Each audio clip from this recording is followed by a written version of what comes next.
What we are going to do is to give a presentation about the very specific aspect of teaching and learning photography here at the Zurich University of the Arts. And it is called Making Thinking Convergences Between Theory and Practice. And we will have a sort of a ping-pong, Marianne and me, between theory and practice, actually, because I'm from theory and Marianne, of course, you all know, is from practice. So this will be a sort of verbal ping-pong. So, as I already said, we will focus on this specific aspect, namely on the relation between theory and practice at the specialization in our degree program. And just as a short remark, as a short information for those who do not study here, we are a part of the Art and Media Department.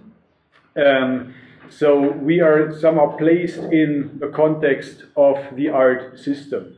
So in the photography degree program, of course, we are open for documentary photography and even for fashion photography, but we are always somehow in this context of the arts or of artistic procedures and strategies in the broadest sense.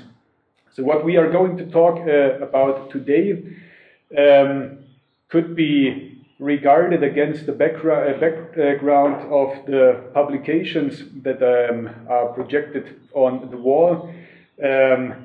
These publications deal with art and research, they deal with nature and culture, they deal with the place of photography in contemporary society. So kind of the discursive background of this lecture is actually, say, the collapse or the reassessments of traditional borders between disciplines and categories such as nature and culture and art and research, things, humans, as it is the case with Bruno Latour, or in our case, theory and practice.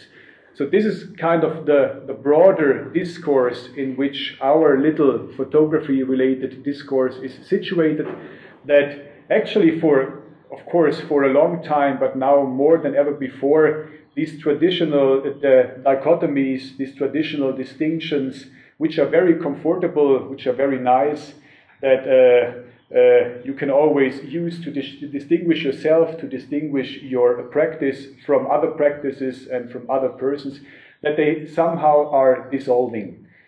So you cannot really tell the difference between nature and culture anymore. You cannot really tell the difference between art and research in general terms anymore. And this is, and Sarah has touched upon this topic, and Ine has also touched upon this topic already. This is a great challenge, but I think it's a good challenge to always situate yourself anew every day in a way.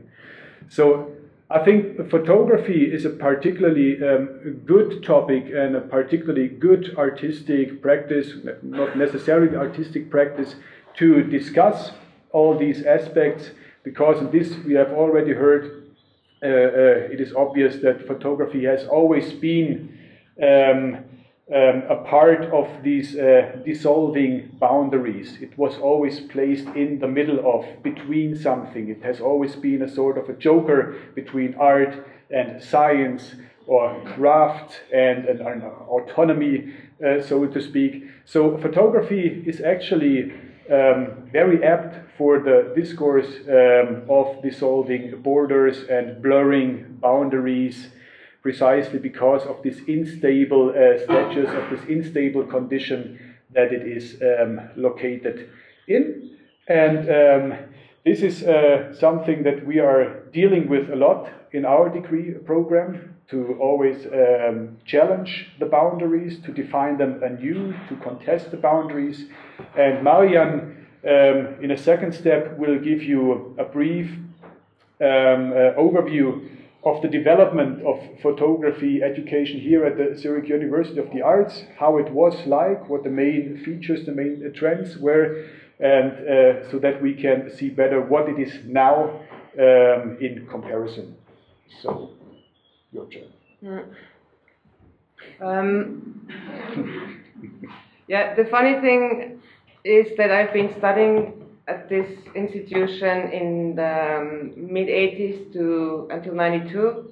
And then I came back in 2007 as a docent, and since I think 3 years I was leading by myself, and now since a year with Jörg, we say the department, but it's not a department. It's a specification in a bachelor program that is called Art and Media, in a department that is called, no, Media and Art, in a department that is called Art and Media.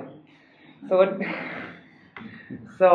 the time when I was studying, the school was called like Schule für Gestaltung, after Kunstgewerbeschule.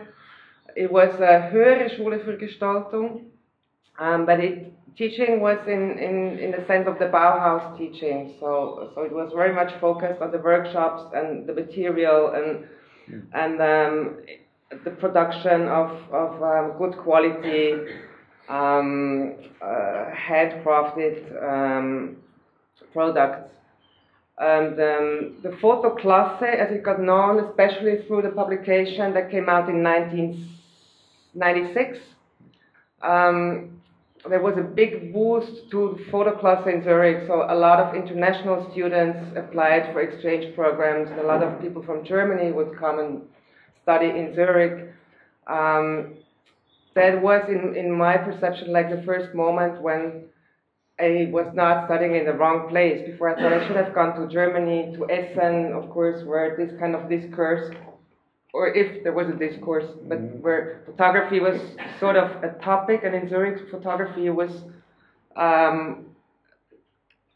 not neglected at all, but it was not framed within any kind of context or larger scene. Afterwards, the photography class, sort of like, it wasn't a class anymore, but it got moved about 2007 into the Department Art and Media, and I think that's a big also shift for what we're doing here. We're not in the context of communication, but we're in the field of the arts, fine arts. So end of the 80s, beginning of the 90s, when I was studying, the history of photography started to be taught, actually by Urs Stahl, who is again a teacher at our school since he left Photo Museum Winter Tour.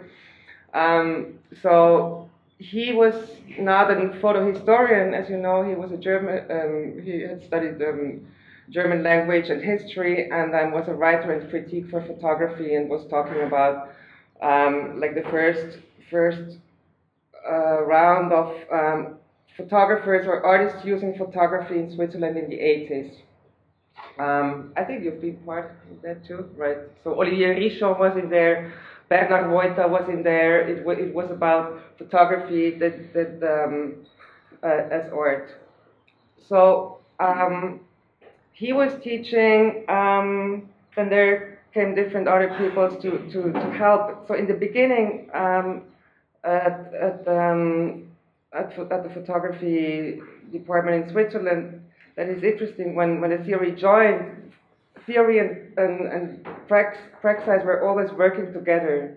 So we had theory classes where we were reading a lot. It was about like Amelungsen. It was about this collecting text collection of Kemp, Wolfgang Kemp. So we've been reading historical texts, as we learned about also through the presentation yesterday by Witold Karnicki.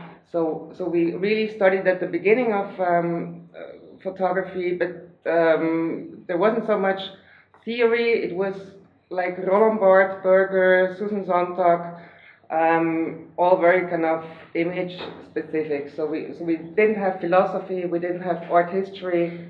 We were really kind of starting to think about what is photography and what is technique and the medium, how are they interfering. We also had semiotic classes at the school. There was one docent, very funny, what was his name?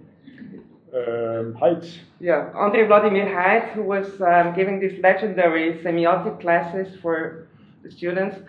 And we got sort of completely stuck between this way of structuralized thinking, like, okay, what is it I'm doing? What is referring to what?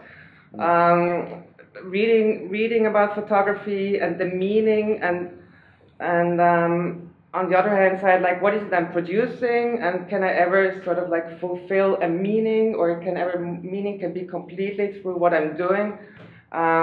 So for many people that were interested in theory, as I was at the time, I also tried to go and be in seminars at university, but this sort of like using theory as an artist or as a photographer in a way was very blocking. So I completely stopped reading after some years, because I felt like my practice kind of can't develop. So it was like practical work against theoretical work.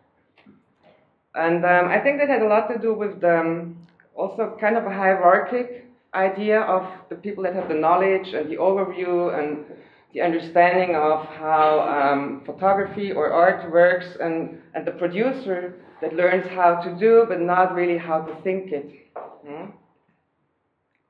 So I think the problem was we did not think photography in the wider field of the arts. It should look like art somehow. It should look. Better, like. It was the 90s. Somebody mentioned it too. Yeah.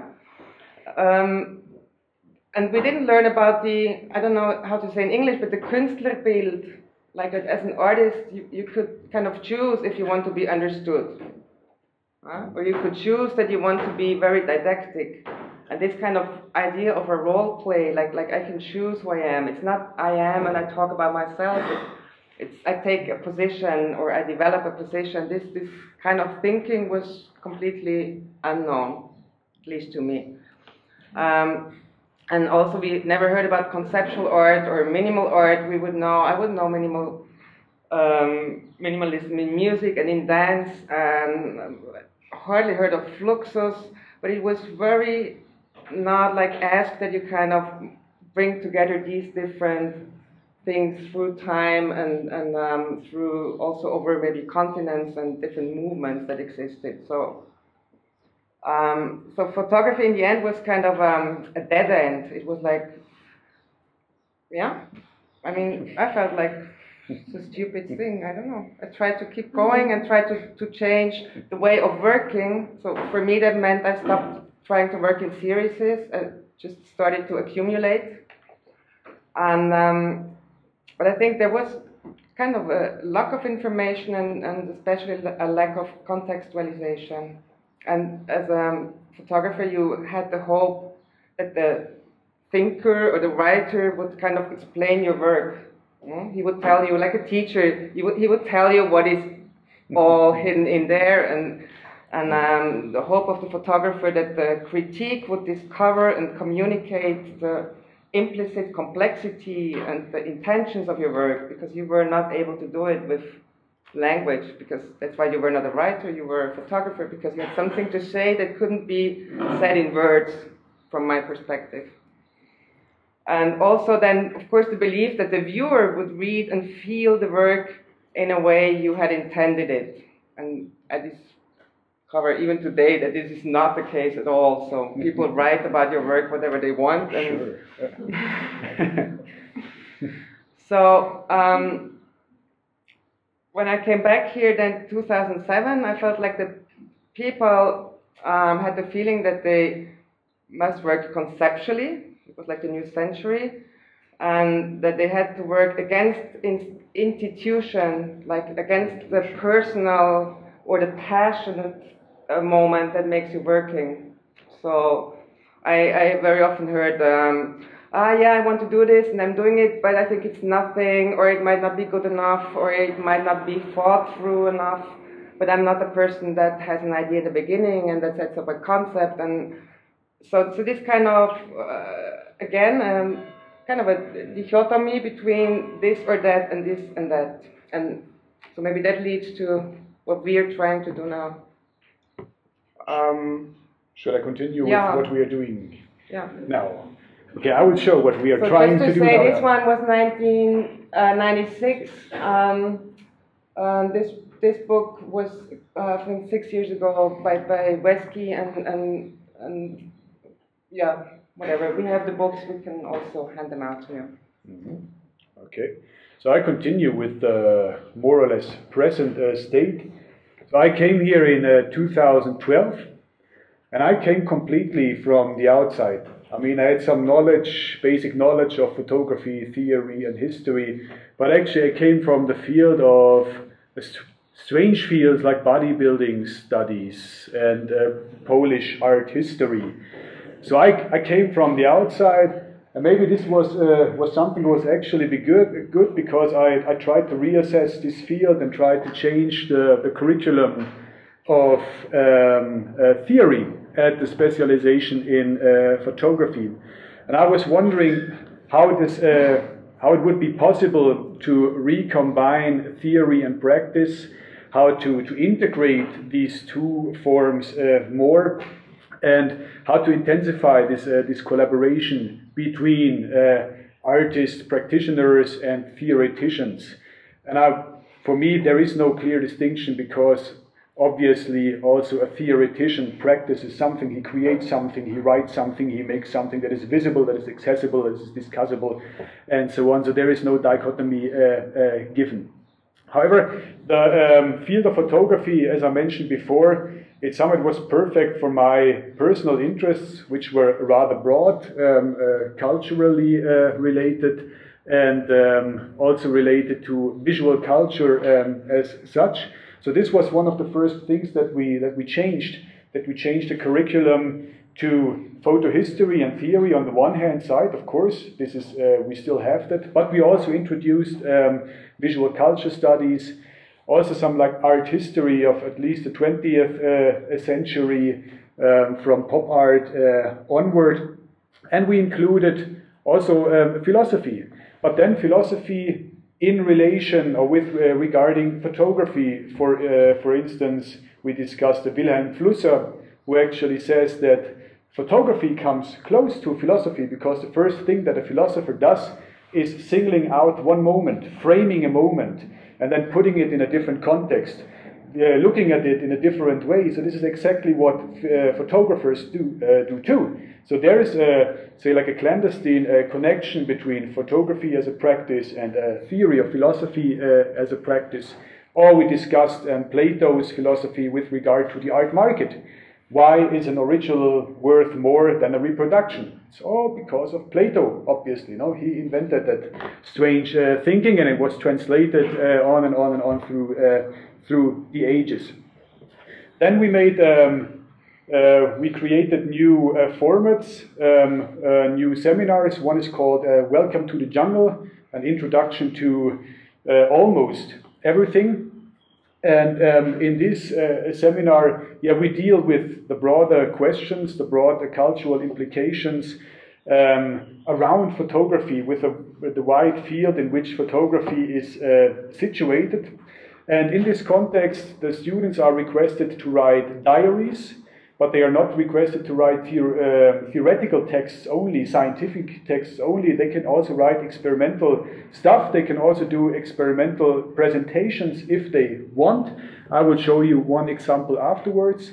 And the second step was to introduce a new format for the practical seminars, which was called Making Thinking, and we will go into more detail later. This is a practical seminar in which theoreticians and practitioners work together, in which you develop a text parallel to your artworks, to your projects, and the text is not like hovering above the artwork.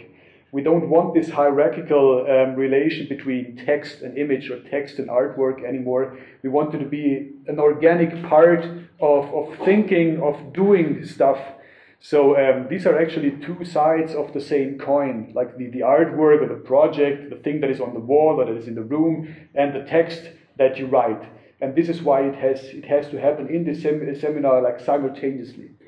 So now just as a quick example, how a presentation in a theory class can look like. I will give you, I will show you a following video by Einar, are you comfortable with that? Oh, yeah. I will produce your, I will show your spider meme, because Einar, he chose a presentation on reproduction and memes, so cultural genes. And he was kind of bored with the usual, I write the text, I read the text, so he created an artwork that somehow consisted of a textual layer, but also mirrored this textual layer by visual aesthetics. So here we go. I'll just show you like 2 or 3 minutes. Hey, I'm Spider-Man, and I'm going to take you on a magical ride of how reproduction became what it is today. Repetition is as old as art itself. Without the original, there is no copy. But what makes a copy is the original. Copy is good for the original, then the copy makes the original unique. The copy and the original should profit from each other and be equal. Copying, in my point of view, when you look at a piece, you sometimes see something you don't like or you think something is missing. It's just your talent that lays in between of the artist who made the original and the original. Out comes something extraordinary. Why is the original always the best one? Does the original lose its aura? The originals give us inspiration to do and let others see what the original artist couldn't see and let be seen. There is a big difference between copy and forgery. While forgery wants to be the original, then the copy wants to be like the original. Nobody cares about the original, because they are all original. But some copies while being still original in a way. The artist that is copying the other one just got influenced by the elements in the original. Slowly copyright came around. I think there's something changing in the end, isn't it? Like in terms of the imagery. Oh no, it stays the same here. I was not done with it. Something. The image actually should change. There is something wrong with the image. So it actually changes. Yeah, it changes. No. Yes. It's a comic strip, kind of. Yeah, it's a kind of a comic strip. So I don't know what is wrong with Spider-Man today. He looks kind of tired. But this is one way I think that art universities actually should support this kind of making thinking, because we leave the rest to the regular universities, and we should develop the formats like our own formats, unique formats, like new formats that are somehow specific for art education, for art universities. And Marianne will show you some results from the making thinking seminars. Maybe I can say something to why they have to be together. Because we tried first just a praxis module, and then we did the making thinking module. So people were thinking about what they made before, and then they had a text. And the next module was like a bookmaking module, so and they needed to work with text as well. So the students were working with the text they had written about their practical work and doing new imagery to sort of like complete the whole work to become a book. And it was this sort of cause and effect thing that it was never at the same time, because thinking was further on a year later. Yeah. So we started to have it at the same time. So this is the installation of Salome. Okay. Too late anyway. Salome made a book, and the book shows images of portraits of people that are writing sort of their fears or their it's more about kind of like fear at the medical stage. But many of our students are portraits, so I say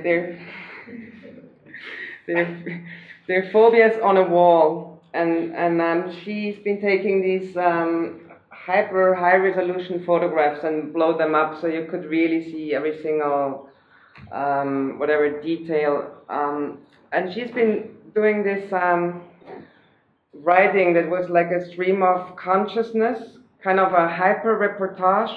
Salome has been writing down every single thought or thing that happened during 24 hours.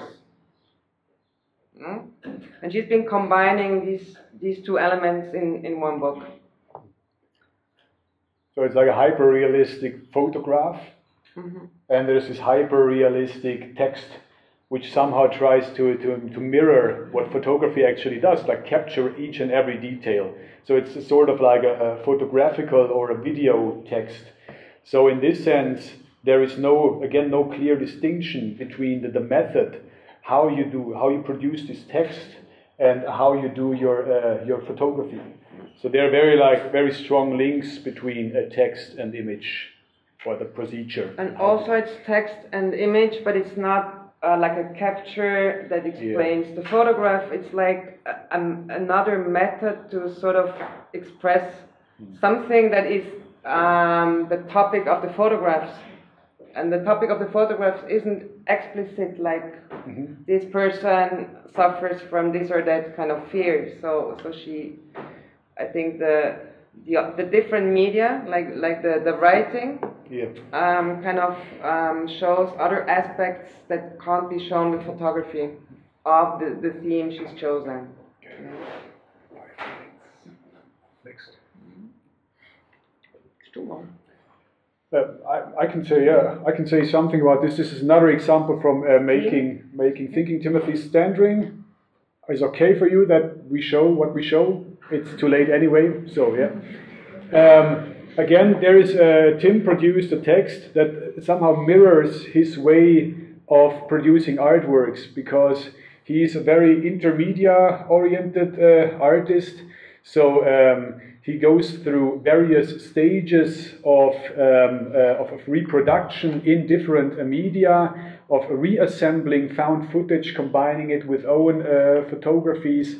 So it's a very hybrid, very complex procedure. And he tried, and I think he achieved, to do that with a text too. So he wrote a text that consists of own observations in Morocco. It was where it was written with own like in this way, like objective observations that he had, combined with elements from Morocco, stereotypes that you know from movies and from tourist guides.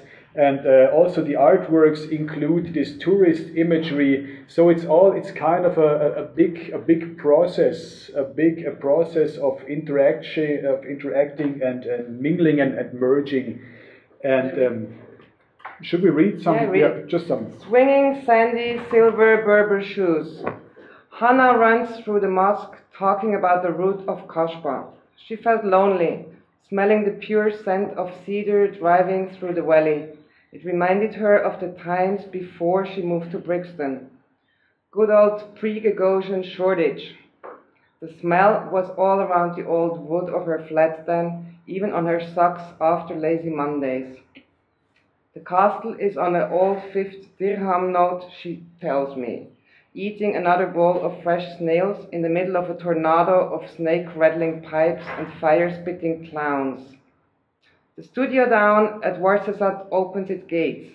We change scenes from Kundun to Asterix and back to Ben-Hur. Depardieu was hiding at Hotel Oscar, drinking a case of Brett's wine Leo left while the man on fire should. Overlooking the Game of Thrones fortress made of plaster far out in rough sands behind fake Mecca, we spit shiny stones into the dark light green skies of the oasis pictured on the orange juice tetra. It's sort of a hyper imagery, so it tries to mirror this like his approach that you can see here on the wall. Another aspect that we are trying to do in the context of now again theory seminars is that we have theory seminars that are already intended to become an exhibition. So, for instance, I'll just give you two examples. We had one theory seminar in 2012 dedicated to the apocalypse. So it was actually to the cultural history and the art history of apocalypse representations from the old Persian times to today. And then followed the exhibition which was inspired by this seminar. So it's like an organic process, already thinking about an exhibition while doing a theory seminar. It puts like the theory in a different light.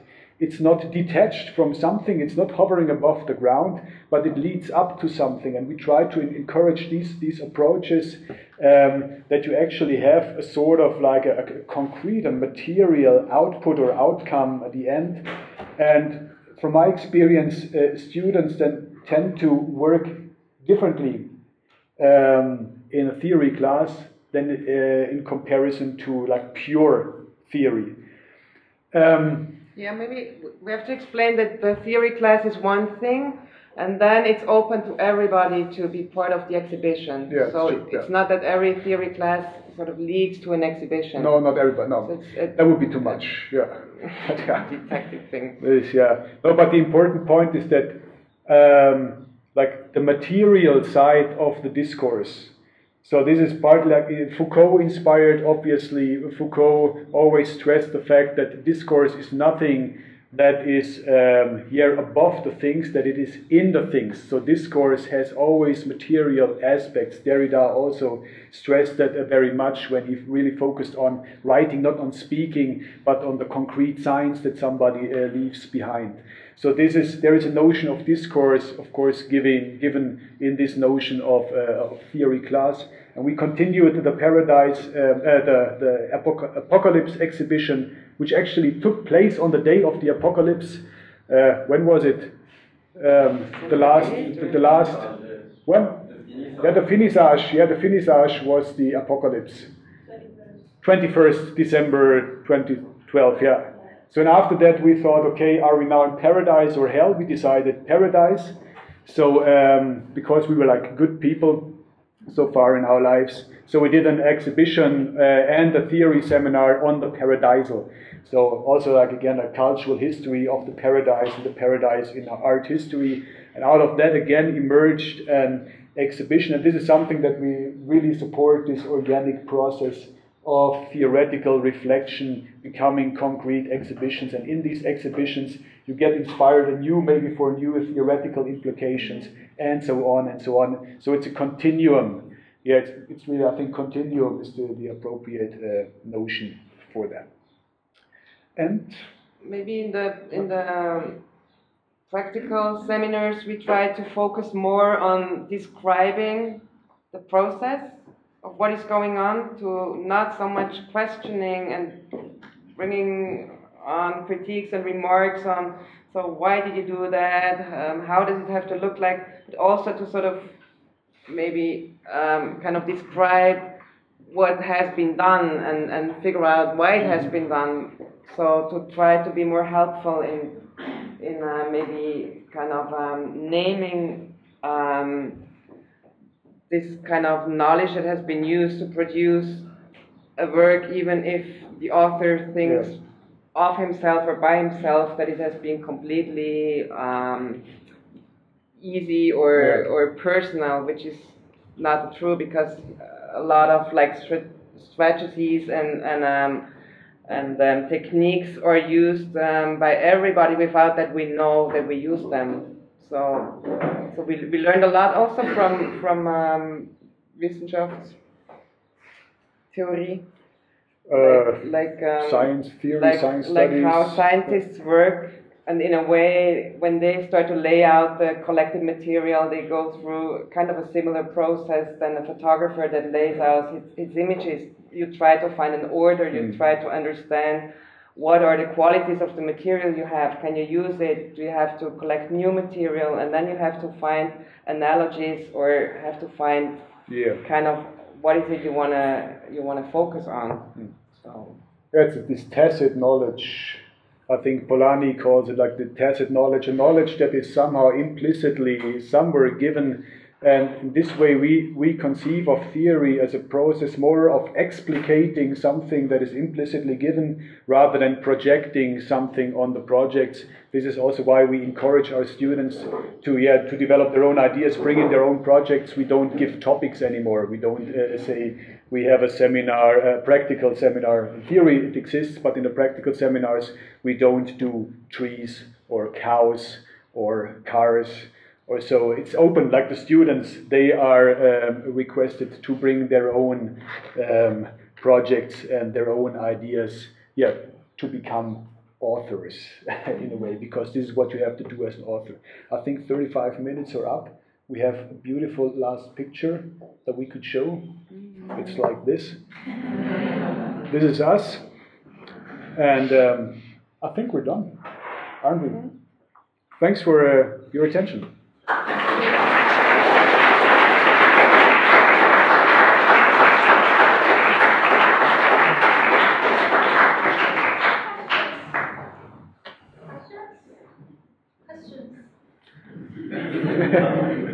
Okay, no questions. Thank you very much. Firstly, like the congratulations that you enjoyed Paradise, you got to enjoy.